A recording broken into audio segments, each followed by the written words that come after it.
आदरणीय बंधुओं, माताओं व मेरी प्यारी बहनों, राधे राधे। आपका हमारे YouTube चैनल पर बहुत बहुत स्वागत है। बंधुओं, आज हम इस वीडियो में गणेश जी व तुलसी जी से संबंधित कथा सुनेंगे, जो कि अत्यंत पवित्र व मन को शांत करने वाली है। कथा सुनने के बाद यदि आप हमारे चैनल पर नए हैं तो हमारे चैनल को सब्सक्राइब करें, बेल आइकन को प्रेस करें ताकि हमारी वीडियो की नोटिफिकेशन सबसे पहले आप तक पहुंचे। वीडियो को शेयर व लाइक भी जरूर करें। बंधुओं, गणेश जी विघ्नों को हरने वाले, संकटों का नाश करने वाले, प्रत्येक कार्य को निर्विघ्न पूरा करने वाले और रिद्धि सिद्धि के दाता हैं। जबकि तुलसी जी भगवान श्री हरि को अति प्रिय हैं। तुलसी जी के बिना श्री हरि को कोई भी भोग स्वीकार्य नहीं होता, परंतु फिर भी गणेश जी के पूजन में तुलसी दल नहीं चढ़ाया जाता। इसके पीछे क्या कारण है? बंधु, इसके पीछे एक अति प्राचीन कथा है जिसका आज हम श्रवण करेंगे। तो आइए सुनते हैं कथा। प्राचीन कथा के अनुसार धर्मध्वज नाम के एक राजा थे। उनकी एक कन्या थी। कन्या का नाम तुलसी था, जो कि सर्वगुण संपन्न थी। जब तुलसी विवाह योग्य हुई तो पिता ने पुत्री के विवाह की इच्छा जाहिर की, परंतु तुलसी ने कहा कि वह स्वयं अपने लिए वर की खोज करेगी, और ऐसा कहकर तुलसी अपनी विवाह की इच्छा को लेकर तीर्थ यात्रा पर निकल पड़ी। उसने कई तीर्थ स्थानों की यात्रा की। एक स्थान पर गंगा नदी के किनारे तुलसी ने गणेश जी को तपस्या करते हुए देखा। तप करते हुए गणेश जी रतन जड़ित सिंहासन पर विराजमान थे। उनके समस्त अंग चंदन से सुशोभित थे और गले में स्वर्ण मणि रतन पड़े हुए थे। कमर पर रेशमी पीतांबर धारण किया हुआ था। गणेश जी की इस तरुण अवस्था, उनका मनमोहक रूप और चेहरे का तेज देखकर तुलसी जी वहीं रुक गई और विचार करने लगी कि अगर विवाह हो तो इन्हीं के साथ हो।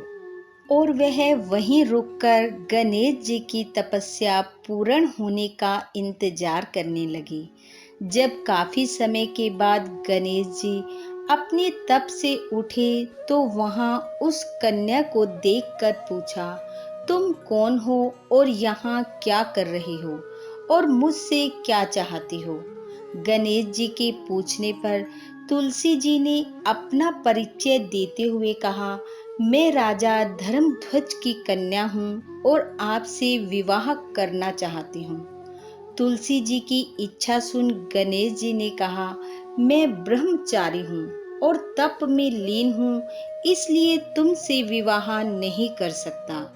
तुलसी जी द्वारा बहुत प्रार्थना करने पर भी जब गणेश जी टस से मस न हुए तो गणेश जी के इस रूखे व्यवहार और अपना विवाह प्रस्ताव ठुकराए जाने के कारण तुलसी जी को बहुत दुख हुआ और उन्होंने गणेश जी को आवेश में आकर श्राप दे दिया कि आप एक विवाह की बात करते हो, मेरे श्राप से आपके दो दो विवाह होंगे। तुलसी जी के मुख से ये शब्द सुनकर गणेश जी भी क्रोधित हो उठे और तुलसी जी को श्राप देते हुए बोले कि तुम्हारा विवाह एक असुर के साथ होगा। क्रोध शांत होने पर तुलसी जी को अपनी भूल का एहसास हुआ और वे गणेश जी से क्षमा याचना करने लगी। इस पर गणेश जी ने कहा, ना तुम्हारा श्राप खाली जाएगा और ना मेरा। समय के अनुसार मेरा विवाह रिद्धि सिद्धि के साथ होगा और तुम्हारा विवाह शंखचूड़ नामक असुर से होगा, किंतु फिर तुम एक पौधे का रूप धारण करोगी। भगवान विष्णु और श्री कृष्ण को प्रिय होने के साथ ही कलयुग में जगत के लिए जीवन और संसारिक प्राणियों को मोक्ष देने वाली बनोगी। तुम्हारे बिना श्री हरि को कोई भोग स्वीकार नहीं होगा। संसार को पवित्र करने की शक्ति तुम में होगी, पर मेरी पूजा में तुम्हारा प्रयोग कभी नहीं होगा। मुझे तुलसी दल अर्पित करना शुभ नहीं माना जाएगा। बंधुओं, इसी कारण तब से लेकर आज तक भगवान गणेश जी की पूजा में तुलसी दल अर्पित नहीं किया जाता, परंतु जिस घर पर सर्व सिद्धि के दाता गणेश जी और पतित पावनी तुलसी जी की कृपा बरसती है, वह घर सुख समृद्धि व ऐश्वर्य से भरपूर हो जाता है। भगवान गणेश जी व माँ तुलसी की कृपा आप व आपके परिवार पर सदैव बनी रहे।